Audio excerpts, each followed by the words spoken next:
Mesdames et messieurs, à l'occasion du 80e anniversaire de la Charte des Nations Unies, je tiens, au nom du peuple congolais, à rendre hommage à l'idéal de paix, de dignité humaine et de solidarité entre les nations qui a guidé les fondateurs de notre organisation. Les profondes mutations de notre époque, conflits persistants, urgences climatiques, crises humanitaires et menaces transnationales, nous rappellent que le multilatéralisme ne relève plus d'une option, mais d'une exigence incontournable. Nous croyons que les réponses aux défis du XXIe siècle ne peuvent émerger que de solutions collectives fondées sur la coopération, la justice et la responsabilité partagée. C'est dans cet esprit que notre pays, récemment élu au Conseil de sécurité pour le mandat 2026-2027, s'engage à défendre une gouvernance mondiale plus équitable, plus inclusive et tournée vers la prévention. Mais il est clair que cette gouvernance ne saurait se renforcer sans une réforme du Conseil de sécurité qui doit refléter les équilibres du monde contemporain et accorder à l'Afrique la place qui lui revient de droit.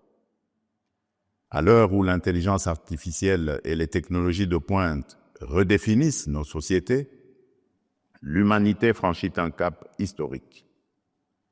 Ces avancées offrent des perspectives prometteuses pour le développement, la santé, l'éducation et la gouvernance.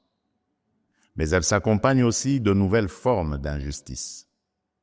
La compétition autour des minerais stratégiques, les déséquilibres dans l'accès à l'énergie et les pressions accrues sur notre environnement alimentent des tensions croissantes qu'il nous faut affronter avec lucidité.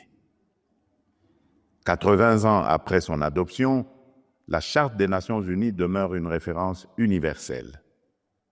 Mais pour rester vivante, elle doit s'ancrer dans les réalités contemporaines et porter la voix de celles et ceux que la paix, le développement et les droits humains n'atteignent pas encore pleinement, c'est-à-dire les femmes, les jeunes et tous ceux qui aspirent à une vie digne et équitable.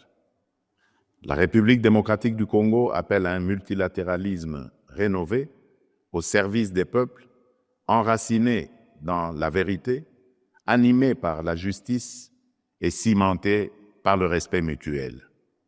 Que vive la Charte des Nations Unies, que vive la solidarité entre les peuples. Je vous remercie.